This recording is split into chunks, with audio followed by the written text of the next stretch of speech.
কবিরা গুনাহ করবে, সগীরা গুনাহ করবে।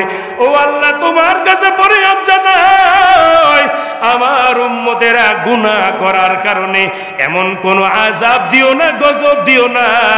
মুসা আলাইহিস সালাতু ওয়াস সালামের উম্মতদের এমন আযাব দিতেন, বলে কেমন আযাব দিতেন? মুসা আলাইহিস সালাতু ওয়াস সালামের উম্মতেরা যখন যে গুনাহের কাজ করত, দেখতো খাবারের পানির ভিতরে পোকা দেখা যাইতো, ব্যাঙ দেখা যাইতো, খাবারের প্লেটের ভিতরে ব্যাঙ পর্যন্ত দেখা যাইতো। আল্লাহর রাসূল পয়গম্বর এই ঘটনা জানেন, জানার পর আল্লাহর কাছে ফরিয়াদ জানিয়েছে, ও আল্লাহ, আমার উম্মতদের তুমি এমন গজব দিও না, এমন আযাব দিও না, এত বড় শাস্তি দিও না রে আল্লাহ। আল্লাহ তাআলা রব্বুল আলামিন নবীজির দোয়া কবুল আর মঞ্জুর করে। দেখো, তাকাইয়া দেখো, এখানে কত মানুষ বসে আছে, আজকে ফজরের নামাজ পড়ি নাই, জোহরের নামাজও পড়ি নাই, আসরের নামাজও পড়ি নাই, মাগরিবের নামাজও পড়ি নাই। এমন বান্দা আছে 5 ওয়াক্ত এশার নামাজও পড়ি নাই, এমন বান্দা এখানে বসে আছে না নাই? আরো জোরে বলেন, আছে না নাই? এরপরও আল্লাহ কি বলেছে? বান্দা, তোর আয় রুজি রোজগার বন্ধ করে দিলাম, তোর সন্তান বিবি বাল বাচ্চাকে মৃত্যুবরণ করে দিলাম, তোকে বিপদ দিলাম, তোকে আফাত দিলাম। না না বান্দা, তুমি গুনাহ করেছো, নামাজ পড়ো না।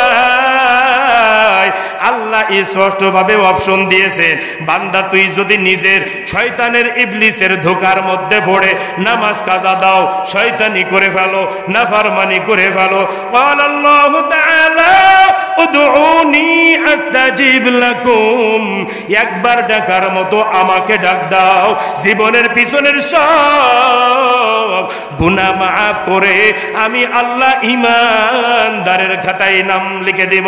সুবহানাল্লাহ, আল্লাহু ওয়াহদাহু লা শারীকা লাহু وأشهد أن سيدنا وسندنا وحبيبنا وحبيب قلوبنا ومولانا محمد صلى الله تعالى عليه وعلى آله وأصحابه وبارك وسلم. لا إله إلا الله، لا إله إلا الله। জবান খুলে লা ইলাহা ইল্লাল্লাহ, লা ইলাহা ইল্লাল্লাহ। দুনিয়াতে আখিরাতে, দুনিয়াতে আখিরাতে বন্ধু কেহ নাই।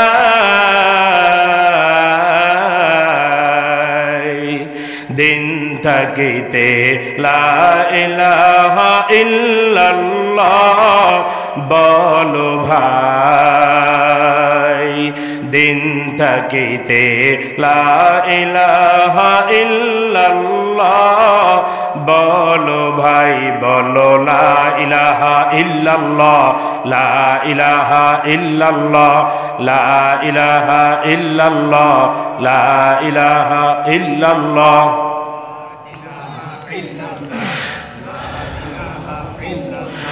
লা ইলাহা ইল্লাল্লাহ মুহাম্মাদুর রাসূলুল্লাহ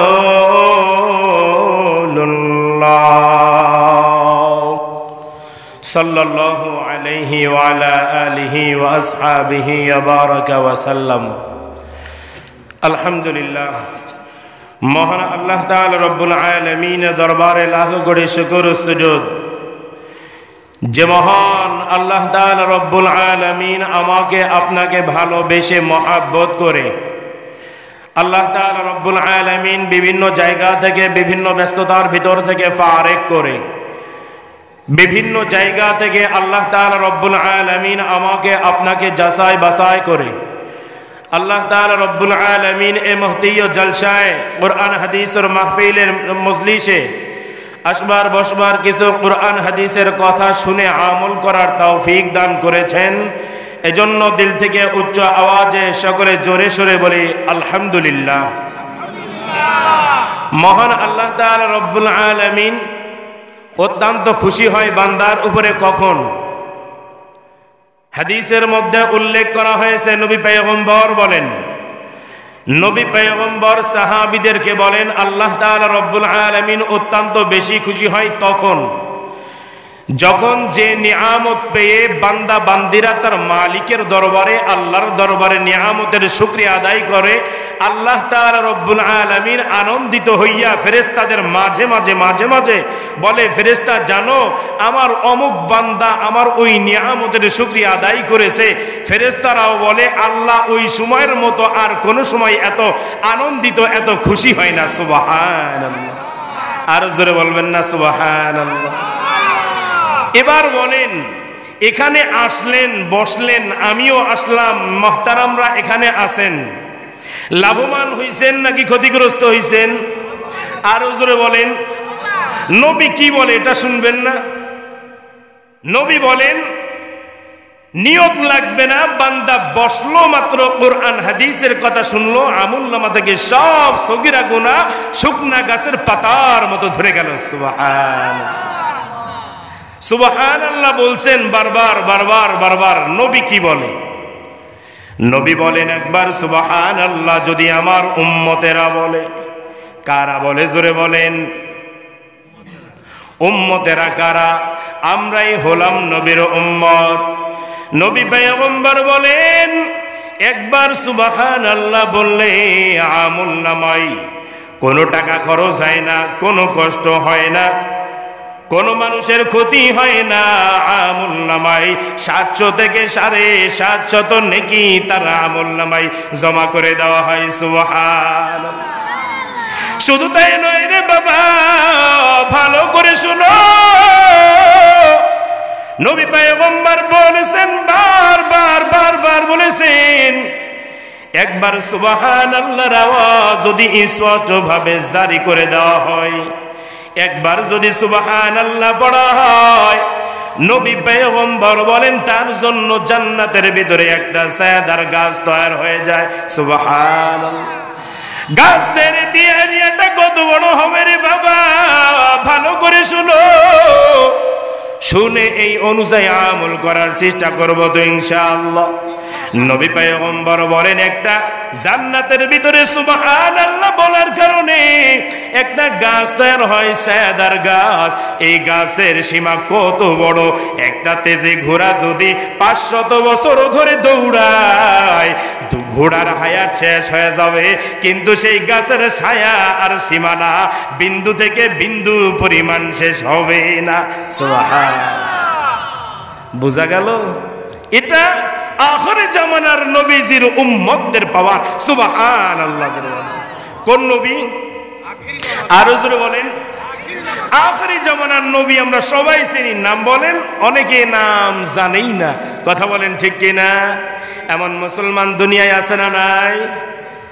আখির জামানার নবীর উম্মত আমরা, কিন্তু যেই নবীর কারণে আসমান বানিয়েছেন, যেই নবীর কারণে জমিন বানিয়েছেন, চন্দ্র বানিয়েছেন, তারকা বানিয়েছেন, আমি অধম দুনিয়ার ভিতরে আসছি, সেই নবীর নামও পর্যন্ত জানি না পরিপূর্ণভাবে, এমন মুসলমান দুনিয়ায় আছে না নাই? আর জোরে বলেন। আল্লাহর রাসূল পয়গম্বর বলেন, আল্লাহও তো বলেন বারবার, ও নবী আপনি আপনার উম্মতদেরকে জানায় দেন। নবী পয়গম্বর বলেন কি জানায় দিব? আল্লাহ তাআলা রব্বুল আলামিন নবীকে বলেন আপনার উম্মতদেরকে জানায় দেন, কোন বান্দা যদি আমি আল্লাহর ভালোবাসা পেতে চাই, মহব্বত অর্জন করতে চায়, আপনি নবীজির ভালোবাসা মহব্বত বিনে আমি আল্লাহর ভালোবাসা পরিপূর্ণ ফায়দা হাসিল করতে পারবে না। ঠিক কিনা জোরে বলে? কার মহব্বত লাগবে? নবীজির মহব্বত। কার মহব্বত? এদিকে আবার আমার নবী পয়গম্বর বলেন, ও গোটা নবীজির উম্মতেরা, আল্লাহর মহব্বত যদি পেতে চাও, আল্লাহ বলেছেন আমি নবীজির মহব্বত অর্জন করে নাও। আমি নবীও বলে গেলাম, আমি নবীজির মহব্বত যদি পেতে চাও, পরিপূর্ণভাবে আল্লাহর মহব্বত অর্জন করে নাও। আল্লাহর মহব্বত অর্জন করবা কেমন করে রে বাবা? আল্লাহ তাআলা রব্বুল আলামিন আমাকে দুনিয়ায় পাঠিয়েছেন উদ্দেশ্য নিয়া, জিনকেও পাঠিয়েছেন উদ্দেশ্য নিয়া। ওয়ামা খালাকতুল জিন্না ওয়াল ইনসা ইল্লা লিয়াবুদুন। আল্লাহ তাআলা রব্বুল আলামিন বারবার বলেছেন, আমি আল্লাহ জিন জাতিকে বানাইলাম, আমি আল্লাহ মানব জাতিকে বানাইলাম। একমাত্র দুনিয়ার কোন মানুষকে ইবাদত করবে না, একমাত্র পরিপূর্ণ ইবাদত হবে একমাত্র আমি আল্লাহর। ঠিক কি রাজরে বলেন? কার ইবাদত হবে? আর জোরে বলেন। এবার আসেন, আল্লাহ তাআলা বলেন পরিপূর্ণভাবে আমি আল্লাহকে যদি চিনতে হয়, দুনিয়ার ভিতরে ওলি আছে না নাই? আর জোরে বলেন। ওলি বিন্দে আল্লাহওয়ালা বান্দাকে চেনা যায় না, ওলি বিন্দে আল্লাহর সাথে সংযুক্ত হওয়া যায় না রে বাবা। এই জন্য আল্লাহর নবী পয়গম্বর বলেন, আল্লাহর বন্ধুদেরকে ধরো। বলে কেমন ভাবে ধরবা? এই ওসিলায় জানো আল্লাহ তাআলা হাসরের ময়দানে আল্লাহর রাসূলের শাফায়াত দিয়া নাজাতের ব্যবস্থা করে দিতে পারে। এ কারণে হাদিসের মধ্যে পরিপূর্ণ উল্লেখ করা হয়েছে, কামাতা দিনু তুদানু, যেমন কর্ম তেমনি পাবা ফল। দুনিয়ার ভিতরে যে যার সাথে মহব্বত করবে রে বাবা, হাসরের ময়দানে কিয়ামত হয়ে যাবে তার সাথে। এর নবীর উম্মতের দল, দুনিয়ার ভিতরে যদি একটা বিড়িখোরের সাথে মহব্বত করো, একজন যদি চোরের সাথে মহব্বত করো, একজন যদি ডাকাতের সাথে মহব্বত করো, ডাকাতের সাথে মহব্বত করার কারণে ভালো মানুষও ডাকাতে পরিণত হয়ে যায়। চোরের সাথে মহব্বত করার কারণে নামাজিওয়ালা ব্যক্তিও একদিন চোরে পরিণত হয়। আর যদি চোর যদি নামাজিওয়ালা ব্যক্তির সাথে মহব্বত করে নেয়, আল্লাহওয়ালার সাথে মহব্বত করে নেয়, আল্লাহর রাসূলের সাথে মহব্বত করে নেয়, তাসবিহ তাহলিল জিকির আজকার করে যে বান্দা, তার সাথে যদি মহব্বত করে নেয়, যেই বান্দা জীবনে নামাজ পড়তো না, যেই বান্দা আল্লাহকে চিনতো না, যেই বান্দা ওলি কি জিনিস তাও চিনতো না, ভালো সুহবত থাকার কারণে এই বান্দা একদিন নামাজিওয়ালা হয়ে যায়, আল্লাহওয়ালা হয়ে যায়। কথা বলেন ঠিক কিনা? কি হয়ে যায়? ভালোই পরিণত হয়। এজন্য মহব্বত করতে হবে ওয়ালিদের সাথে, মহব্বত করতে হবে আলেম উলামাদের সাথে, মহব্বত করতে হবে আল্লাহর রাসূলের খাঁটি উম্মতদের সাথে। কথা বলেন ঠিক কিনা? মহব্বত যদি আমি জায়গা মতো করতে না পারি, ভাইজান বলেন মৃত্যুর সময় হতে পারে। হায়াতের কারো গ্যারান্টি আছে? আরো জোরে বলেন। কতদিন বাঁচবেন, কবে বাঁচবেন, কোন দিন আপনার মরণ হবে, কোথায় মরণ হবে, সব গ্যারান্টি দেওয়া যায়। কে কবে কোন জায়গায় মৃত্যুবরণ করবে এই গ্যারান্টি কেউ দিতে পারে? অতএব রাসূল পয়গম্বর বলেন এমন ইবাদত করো, এমন আমল করো, এমন বন্ধু বানাও যেই বন্ধুর কারণে তুমি নামাজিওয়ালা হও, তুমি আল্লাহওয়ালা হও, তুমি জাকিরিন হও, জিকিরওয়ালা হও। এমন বন্ধু বানাও ইমানের সহিত মৃত্যুবরণ করা তোমার দ্বারা সম্ভব হয়। আর এমন বন্ধু বান্ধব বানাইলাম ইহুদি খ্রিস্টান বেঈমানদের মতো, আমার মরণও হবে ঠিক তেমন। কথা বলেন ঠিক কিনা? এ কারণে রাসূলের সাথে মহব্বত করতে হবে। দুনিয়ার ভিতর থেকে 10 জন সাহাবী জান্নাতের সার্টিফিকেট পেয়েছেন। কতজন? আরো জোরে বলেন, সবাই বলেন। 10 জন সাহাবী জান্নাতের সার্টিফিকেট পেয়েছেন।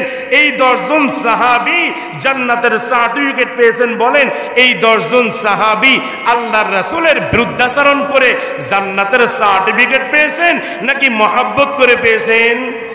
আরো জোরে বলেন। দুনিয়ার ভিতর থেকে 10 জন সাহাবী জান্নাতের সার্টিফিকেট পেয়েছেন। 1 নাম্বার হযরতে আবু বকর, 2 নাম্বার হযরতে ওমর, 3 নাম্বার হযরতে আলী, 4 নাম্বার হযরতে ওসমান। এমন করে করে করে করে 10 জন সাহাবী জান্নাতের সার্টিফিকেট পেয়েছেন। আবু বকর তুমি কেমন ভাবে জান্নাতের সার্টিফিকেট পেয়েছেন ভালো করে শুনে নেন। সাহাবীরা সবাই মসজিদে নববীর ভিতরে বসা আবু বকরকে জিজ্ঞাসা করা হলো, আবু বকর জান্নাতের সার্টিফিকেট পেয়েছেন, কেমন ভাবে জান্নাতের সার্টিফিকেট পেয়েছেন রে আবু বকর? ওমর কেমন ভাবে পাইলো? আলী রাদিয়াল্লাহু তাআলা আনহু কেমন ভাবে পাইলো? ওসমান কেমন ভাবে পেয়েছেন? আবু বকরের কথা কিতাবের ভিতরে উল্লেখ করা হয়েছে। আবু বকর সিদ্দিক রাদিয়াল্লাহু তাআলা আনহু নবীর জন্য এমন পরিমাণ ত্যাগ স্বীকার করেছেন, যেই ত্যাগের কারণে আল্লাহ রাসূল পয়গম্বর দুনিয়ার থেকেই বলেছেন, আবু বকর যতক্ষণ পর্যন্ত আমার আবু বকর জান্নাতের ভিতরে প্রবেশ করবে না ততক্ষণ পর্যন্ত আমি নবীজির সাথে হিজরত শেষ হবে না, আমি নবীজিও আল্লাহর জান্নাতে প্রবেশ করব না। সুবহানাল্লাহ। কেমন ভাবে পেয়েছেন? আমার নবী পয়গম্বর আবু বকরকে একদিন ডাকতে বলেন, আবু বকর হিজরতে যেতে হবে রে আবু বকর। আবু বকর একেবারেই সজাগ হয়ে আছে। নবীজি বলেছেন, আবু বকর আমি নবীজির সাথে হিজরতে যেতে হবে, কিন্তু কবে যেতে হবে, কোন দিন যেতে হবে, কোন সময় যেতে হবে এ কথা বলে নাই। আবু বকর এই কথা শোনার পর নিজ গৃহের ভিতরে প্রবেশ করে, আর ঘুম নাই, ঠিক মতো খানা নাই, ঠিক মতো খাওয়া নাই, দাওয়া নাই। আবু বকর দিন গুনে কিন্তু নবীজি হিজরতে যাওয়ার জন্য এখনো পর্যন্ত আসে না। বহুদিন পার হয়ে গেল, নবী সাল্লাল্লাহু আলাইহি ওয়াসাল্লাম এসে আবু বকরকে গভীর রাতে আবু বকরের করাঘাতে আঘাত করলেন, দরজায় আঘাত করলেন। আবু বকর যখনই আবু বকর বলে ডাক দিয়েছেন, আবু বকর সঙ্গে সঙ্গে বলতেছেন, লাব্বাইক ইয়া রাসূলুল্লাহ ইয়া হাবিবাল্লাহ। জোরে সরে বলি আল্লাহু আকবার, আর জোরে সরে বলি আল্লাহু আকবার। নবীজি একটু চিন্তিত হয়ে গেল। আবু বকর আপনি কি এখনো ঘুমান নাই? আবু বকর ডাক দিয়ে বলতেছেন, ইয়া রাসূলুল্লাহ ইয়া হাবিবাল্লাহ, যেদিন থেকে আপনি আমাকে বলেছেন আবু বকর আমি নবীজির সাথে হিজরতে যেতে হবে রে আবু বকর, সেদিন থেকে আজ কতদিন হয়ে গেল, আমি আবু বকর এখনো পর্যন্ত ঘুমাই না। আমি আবু বকর প্রতিদিন জাগ্রত হইয়া আপনি নবীর জন্য অপেক্ষা করি, কবে না জানি আমার নবী আসবে, আমি আবু বকরকে একবার আবু বকর বলে ডাক দিবে, আর আমি আবু বকর যদি নাকি তেল দিয়ে ঘুমাই, আমি আবু বকর যদি ঘুমায় থাকি আর আমার নবীর কণ্ঠ যদি ইহুদি খ্রিস্টান বেঈমানেরা শুনতে পেয়ে যদি আমার নবীর উপরে অত্যাচার করে, আমি নবীজির উপরে যদি জুলুম করে, তাহলে আমি আবু বকরকে দুনিয়ায় বেঁচে থেকে তো আর লাভ হলো না। ইয়া রাসূলুল্লাহ ইয়া হাবিবাল্লাহ, যেদিন থেকে বলেছেন আবু বকর হিজরতে যাওয়া লাগবে রে নবী, সেদিন থেকে আজ পর্যন্ত আমি আবু বকর বিছানায় পিঠ দেই না। আল্লাহ রাসূল পয়গম্বর আশ্চর্য হয়ে বলেন, আবু বকর এটা কি কোনো মানুষের দ্বারা ত্যাগ স্বীকার করা সম্ভব হয় রে আবু বকর? আবু বকর এবার ডাকতে বলতেছেন, নবী আমার, শুধু আমি আবু বকর ঘুমাই না তা না, তাকে দেখেন আমার ছোট মেয়ে আসমাও ঘুমায় না। আজ পর্যন্ত প্রতিদিন রাত আর সকাল আমার মেয়ে আসমা প্রতিদিন রাত্রে আপনি নবীর জন্য নাস্তা বানায়া একবার জানলা দিয়ে উকি দেয়, আর একবার দরওয়াজা দিয়ে উকি দেয়, একবার রাস্তায় যায়, খালি ঘোরাফেরা করে। আমার নবী কবে আসবে, হিজরতে যাবে, আমি আসমার হাত থেকে নাস্তা খাবার খেয়ে যাবে। ইয়া রাসূলুল্লাহ, ইয়া হাবিবাল্লাহ, শুধু আমি আবু বকর ঘুমাই না আর আমার মেয়ে আসমা ঘুমায় না তা না রে আবু বকর। ওই ঘরের ভিতরে তাকায়া দেখেন আপনার আর আমি আবু বকর হিজরতে যাওয়ার জন্য একটা বাহন হিসেবে কিনেছি, একটা উট কুরাই করেছি। উট যেদিন থেকে শুনেছে আপনি নবী আসবেন, সেদিন থেকে কসম করে বলি নবী আমার সেদিন থেকে এই উটও আজ পর্যন্ত মাটিতে পর্যন্ত হাঁটু লাগায় নাই। কবে আমার নবী আসবে আর ওই নবীজিকে আমার পিঠের উপরে উঠাবো, উঠাইয়া আমি হিজরতে যাব। যেতে পারলে আমি উটের জীবন ধন্য হয়ে যাবে। জোরে সরে বলি আল্লাহু আকবার। এরে নবীর উম্মতের দল, নবী এবার মাথাটা নিচু করিয়া আবু বকরের মাথায় হাত দিয়া বলে, আবু বকর, এখন তো আমার কাছে দেওয়ার মতো কোনো সামর্থ্য নাই, তবে আবু বকর আমি ওয়াদা করলাম, ও আবু বকর যতক্ষণ পর্যন্ত জান্নাতের ভিতরে প্রবেশ করবা না, আবু বকর আমি নবী বলে গেলাম, ততক্ষণ পর্যন্ত আবু বকর রাদিয়াল্লাহু তাআলা আনহুর হিজরত আমি নবীজির সাথে শেষ হবে না। সুবহানাল্লাহ, জোরে সোরে বলি সুবহানাল্লাহ। কার মুহাব্বতের কারণে জান্নাত পেয়েছেন বলেন না কেন? যখন রওনা দেওয়া হয়েছে, রওনা দেওয়ার পর আবু বকর একবার ডান দিকে যায় আর একবার বাম দিকে যায়, একবার সামনের দিকে যায় আর একবার পিছনের দিকে যায়। নবী একটু আগায় আর একটু থামে, আবার আগায় আবার থামে। আবু বকরের এই খেলা দেখিয়া আমার নবী আবু বকরের ডান হাতটা ধরে বলেন, আবু বকর একবার আমি নবীজির ডান দিকে যাও আর একবার আমি নবীজির বাম দিকে যাও, একবার সামনে যাও একবার পিছনে যাও। আবু বকর এমন করার কারণ কি রে আবু বকর?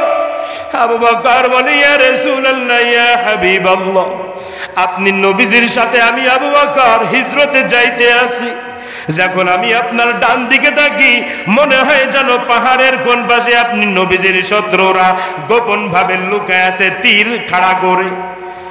যখন আবার ডান দিক থেকে বাম দিকে যায় তখন আবার মনে হয় যেন সামনের দিকে কোন কাফের বেঈমানেরা আপনি নবীজির বুকের দিকে তীর নিক্ষেপ করে আছে, আপনি নবীজিকে হত্যা করবে, কতল করবে রে নবী। এই কারণে একবার ডানে যায়, একবার বামে আসি, একবার সামনে যায়, একবার পিছনে যায় নবী। আমার নবী পয়গম্বর পাগল পারা হইয়া আবু বকরের দুগালে একবার এ গালে একবার ও গালে চুমু দেয়। আবু বকরকে বলেন, ও আবু বকর, আজকে মদিনার ভিতরে সব মানুষের থেকে সম্মান আপনার বাড়াইয়া দিলাম। সুবহানাল্লাহ, কেমন সম্মান বাড়ানো হয়েছে ভালো করে শুনে নেন। আল্লাহর রাসূল পয়গম্বর বলেন, আমার আবু বকর কি তোমরা চিনো?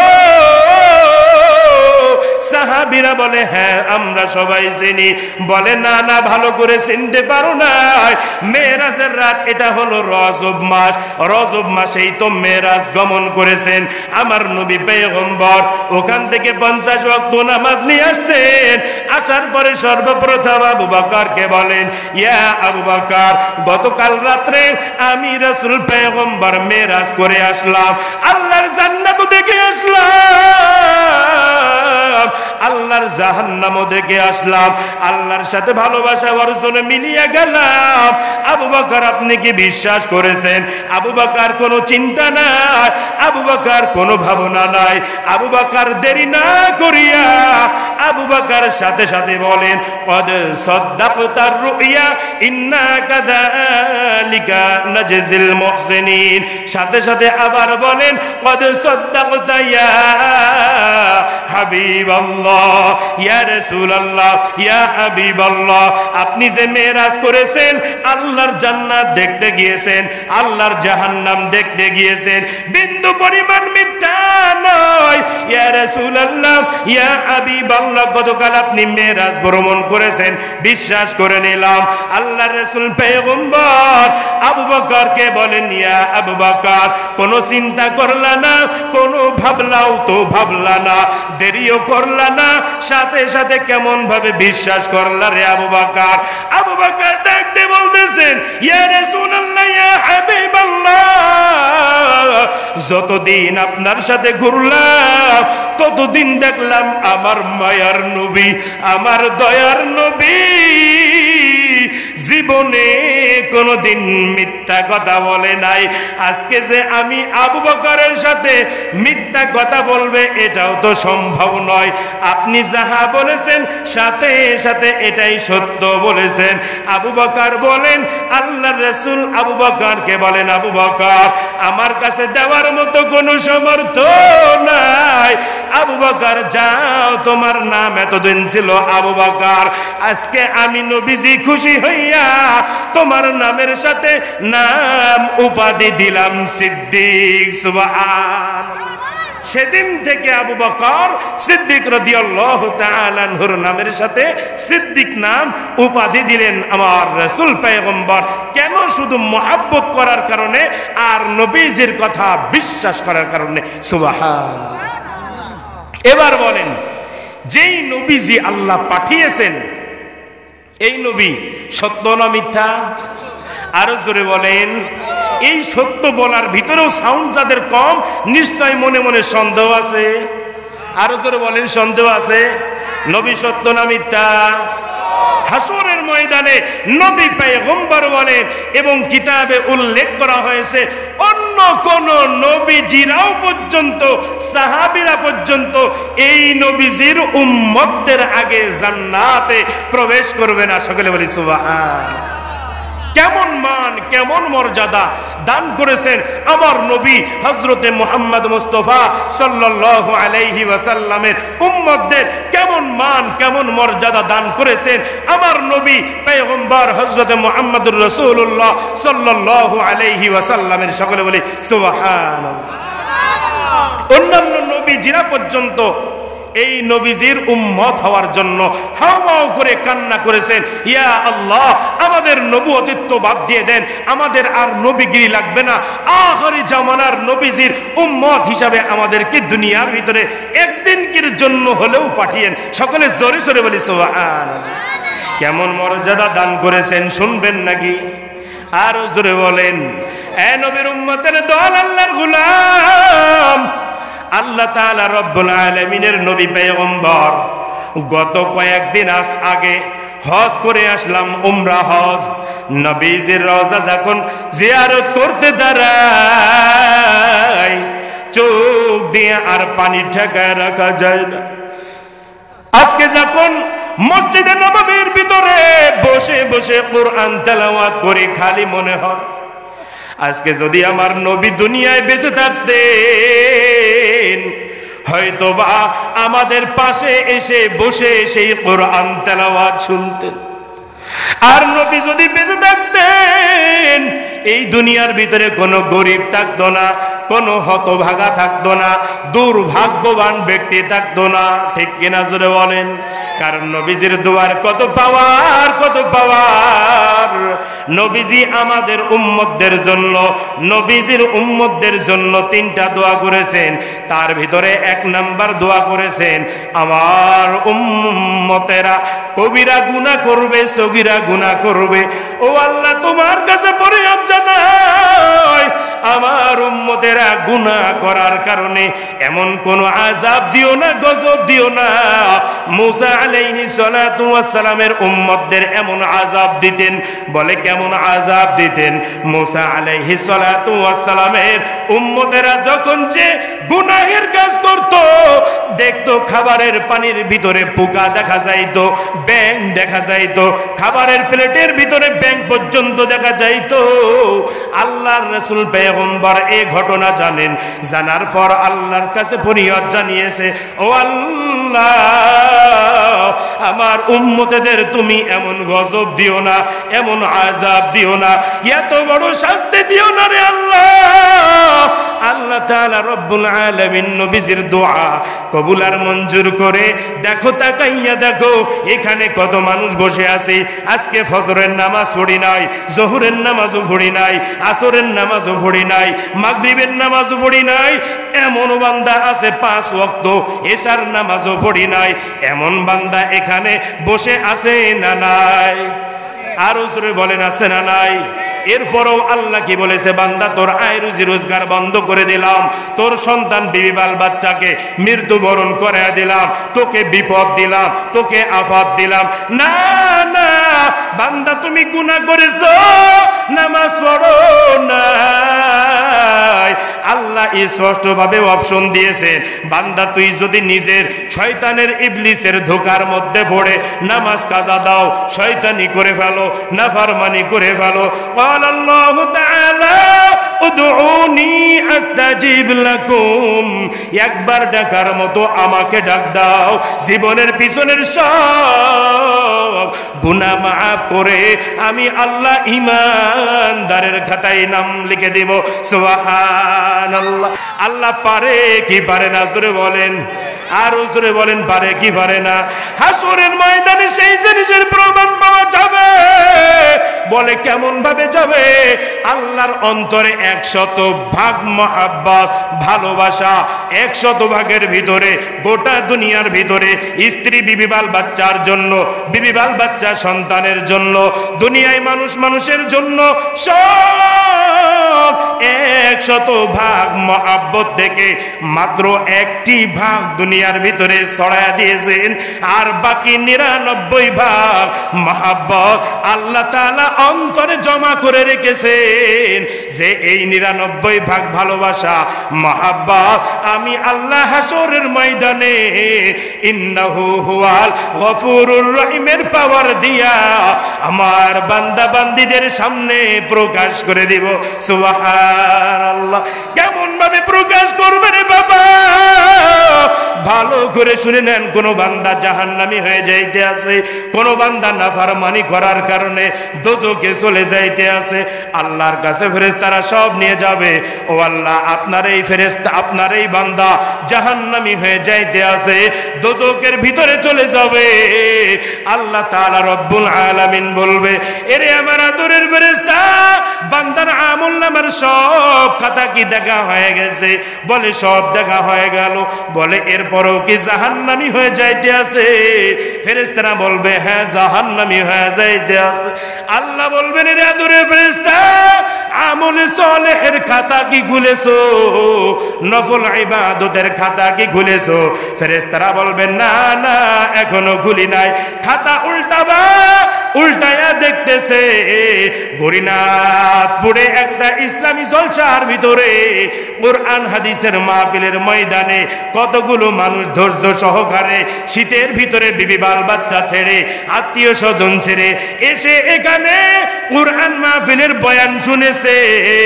সব হিসাব নিকাশ নেওয়া শেষ, এরপরও এখনো এইটা রয়েছে। আল্লাহ বলবেন, আমি তো এই বান্দা কুন ফায়াকুন বললে আমার আসমান হয়ে যায়, কুন ফায়াকুন বললে জমিন হয়ে যায়, কুন ফায়াকুন বললে চন্দ্র হয়ে যায়, কুন ফায়াকুন বললে দুনিয়া উল্টেও যায়। কিন্তু আমার বান্দা বান্দির নাক বানাইতে গেলে কুন ফায়াকুন বললে হয় না, কান বানাইতে গেলে কুন ফায়াকুন বললে হয় না, চোখ বানাইতে গেলে কুন ফায়াকুন বললে হয় না, জিহ্বা বানাইতে গেলে কুন ফায়াকুন বললে হয় না। আমার এই বান্দা বান্দীদের গর্দান মোবারক, কান বানাইলাম আমি আল্লাহর হাত দিয়া, আমি আল্লাহ চোখ বানাইলাম আমি বান্দা বান্দীদের চোখ চোখ বানাইলাম কুদরতি হাত দ্বারা সুন্দর করে ডিজাইন করলাম, দাড়িটা দিলাম আমি আল্লাহর কুদরতি হাত দ্বারা। আমি আল্লাহ এই বান্দা বান্দীদেরকে জাহান্নামে কি করে দিব? এরে আদরের ফেরেশতা আয় আয়, এই আমল নামাটুকু ওর অনেক আমলের পরে দিয়া ভরপুর করে নাজাতের ব্যবস্থা করে দাও। সুবহানাল্লাহ। আর জোরে জোরে বলি সুবহানাল্লাহ। এখন আবার এই ওয়াজ শুনে নামাজ পড়লাম না, রোজা রাখলাম না, হজ করলাম না, যাকাতও দিলাম না, মানুষের সাথে ভালো ব্যবহার করলাম না, এটা বিন্দু পরিমাণ করা যাবে না। এই ওয়াজ কেন করলাম?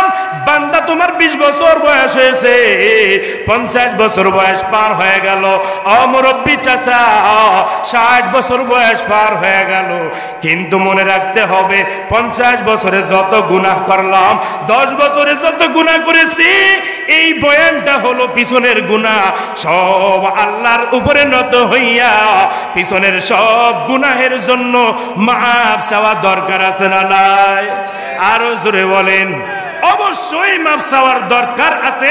আর দুইটা আমলের বিষয়ে আমি বয়ান করে ইনশাআল্লাহ আপনাদের থেকে বিদায় নিব ইনশাআল্লাহ। সময় তো একেবারেই সংক্ষেপ, মাগরিবের পরও এক জায়গায় বয়ান ছিল।